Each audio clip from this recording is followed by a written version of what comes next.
মা তারা জয়গুরু বামদেব শক্তিপীঠ সিদ্ধপীঠ তারাপীঠ।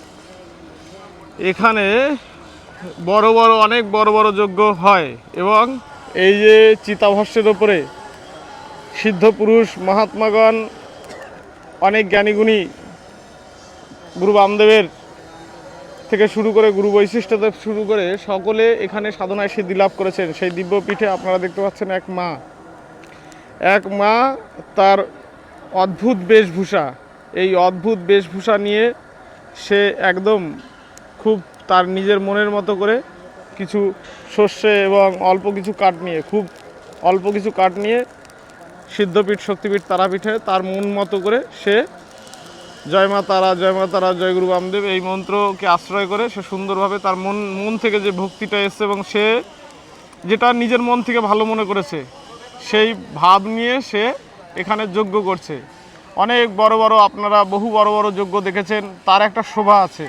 আর এই যে ক্ষুদ্রতম প্রয়াসে নিজস্ব একটা ব্যক্তিত্বে আমার মনের বাসনা আমি নিজে করছি, হ্যাঁ, এই যে একটা অদ্ভুত একটা পরিবেশের মধ্যে দিয়ে করছে। অকামনা অহৈতুকী রাগাত্মিকা বেদাতীত, এই হলো ব্রজবাসী কৈলাসপতি গুরু বামদেবের যিনি গুরুদেব ছিলেন, তার যে ভাব, সেই ভাব অকামনা অহৈতুকী রাগাত্মিকা বেদাতীত, এই ভাব ছিল শ্রীধাম বৃন্দাবনে, এই ভাব ছিল বাবা কৈলাসপতির মধ্যে, ব্রজবাসী কৈলাসপতির মধ্যে, এই ভাব ছিল গুরু বামদেবের মধ্যে। এবং সেই ভাবান্বিত যে জগজ্জননী তারামা তিনি প্রসন্ন হন। আর এই অদ্ভুত একটা আজকে আমরা যজ্ঞ দেখলাম, বহু জায়গায় বহু রাজসিক তামসিক সাত্ত্বিক বহু রকম বড় আচার্যগণ, বহু উপাধি মণ্ডিত বিভিন্ন সাধকগণ তারা যজ্ঞ করে। আর এখানে দেখতে পাচ্ছেন খুব ক্ষুদ্র সাধারণ একজন মা, তার নিজস্ব তার যে ড্রেস সেট আপ তার নিজস্ব মতো, এবং সে যজ্ঞ করলে এবং যজ্ঞের মধ্যে এই মুড়ি দিয়ে যজ্ঞ করছে।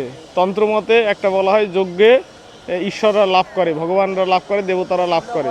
সে এতক্ষণ ধুনো দিয়ে যজ্ঞ করেছে এবং সর্ষে দিয়ে যজ্ঞ করেছে, এখন সেই যজ্ঞের মধ্যে মুড়ি সেগুলো দিয়ে সে যজ্ঞ করছে। এই যে ভাবশৈলী, এই ভাবশৈলী অদ্ভুত।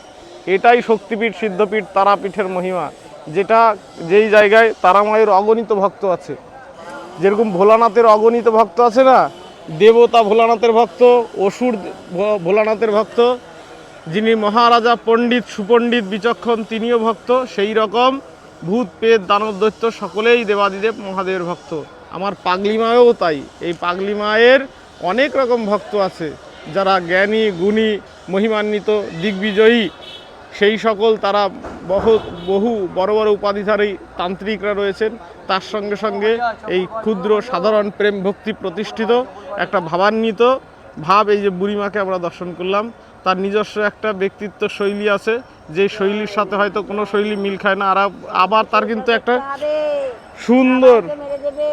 সুন্দর একটা তার কাছে সবসময় একটা ত্রিশূল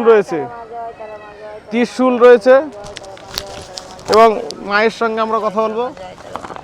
মা মনসা পঞ্চলা বসুমতী মা হরি নারায়ণ মা লক্ষ্মী ভগবতী মা দুর্গাবতী জয় তোরা জয় তোরা জয় তোরা জয় তোরা জয় মা। এই আমরা এসেছি এই তারাপীঠেরই ভক্ত, আমি শ্রীগোপাল। মা, এই যে এখানে যজ্ঞ হলো, এই যজ্ঞ কি চিন্তা ভাবনা নিয়ে যজ্ঞ করলেন? করলাম এটা দোষ খণ্ডনের জন্য। হ্যাঁ। এবং এই যে আপনার হাতে এটা কি আছে মা? এটা লাগ মনসা দুই। এটা দিয়ে কি হয় মা? এটা তো ইটলে বার লেগে টাকা আছে, সেই সাথে করে লোভ করে সে দুশ্মনাই করছে, দুশ্মন করছে। পলাশ আনন্দ মাস্টারের বেটা সঞ্জয় থানার করছে। ওর ঘর আমার, ওইটা ওর ঘর, এটা আমার ঘর। শুধু আমাকে জ্বালাপোড়া করছে, কোথায় শস্য দেয় না। সব সেই মরার হাট পিছিয়ে 5 বছর থেকে করে, সব সেই মরার হাট চাষ করে দিচ্ছে, মরার হাট পাগল করার জন্য। আমাদের পাগল করে দেবে, ঘরে দিন ঘরটা নেবে, দুয়ারটা নেবে, মেয়া নেবে, ছেলে নেবে, জমি নেবে, বাড়ি নেবে। তাহলে আমরা কোথায় যাবো? হ্যাঁ, কোথায় যাবো? তাহলে মাকে জল ফেলতে গেলে ভালো হয়?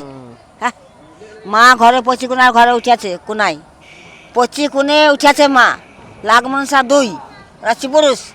তাই এই মা টাকা না পয়সা আমার কোথায় দেখিনি, আর ও দিন রাত দেখছে পয়সা। নাগ মনসা 2 অর্থাৎ মা মনসা এই মাকে এই মাকে তার ঘরের মধ্যে স্বপ্নে আদেশে তিনি প্রতিষ্ঠিত হয়েছেন এবং সেই মা মনসার মঙ্গল শুভকামনার জন্য তিনি এই যজ্ঞ প্রদান করছেন।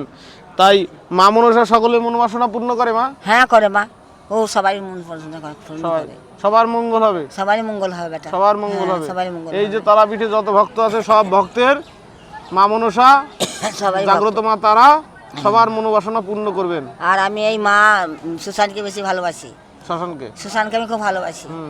সুশান আমার সব আমার উদ্ধার করে, সুশানি মা আমার সব উদ্ধার করে। হ্যাঁ, শাসনে কি কি হয়? শ্মশানে 3 পাক দিয়ে আমি মা ভেঙেছি, লাখ মনসা সব আমার ঘরকে দিয়েছে।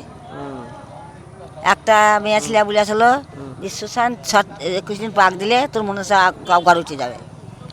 এই মা শ্মশানকে প্রদক্ষিণ করে এবং শ্মশানে এইরকম ভাবে যজ্ঞ করে তিনি মাতৃশক্তি লাভ করেছেন এবং সেই রকম ভাবে এখানে ভক্তরা বিভিন্ন রকম, মা তো পাগলি মা, এই পাগলি মায়ের পাগলি অনেক রকম ভক্ত আছে, আপনারা বহু রকম ভক্ত দেখেছেন। এই পাগলি মায়ের আর একটা পাগলি ভক্তকে আপনি দর্শন করলেন এই পাগলি মার নিজস্ব শৈলীতে। এবং মাথায় কি মা আপনার?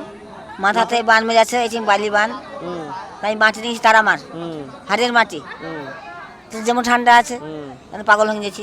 দেখুন সিদ্ধপীঠ, শক্তিপীঠ, তারাপীঠের কি অপ্রাকৃত মহিমা, এই অলৌকিক মহিমা। আমি বলছি মা আপনার মাথায় কি? মাথায় আমি দেখতে পাচ্ছি মাটি রয়েছে মায়ের। মা বলছে এই যে সিদ্ধপীঠ, শক্তিপীঠ, এই শক্তিপীঠের আমি মাটিকে আমি মাথায় ধারণ করেছি। আমার তো শক্তি সামর্থ্য নাই যে আর উচ্চতা প্রদান করতে পারি। আমার এই ক্ষুদ্র শরীর সর্বোচ্চ যে স্থান এই ব্রহ্মতালু, এই ব্রহ্মতালুতে সিদ্ধপীঠ, শক্তিপীঠ, তারাপীঠের আমি মাটিকে ধারণ করেছি।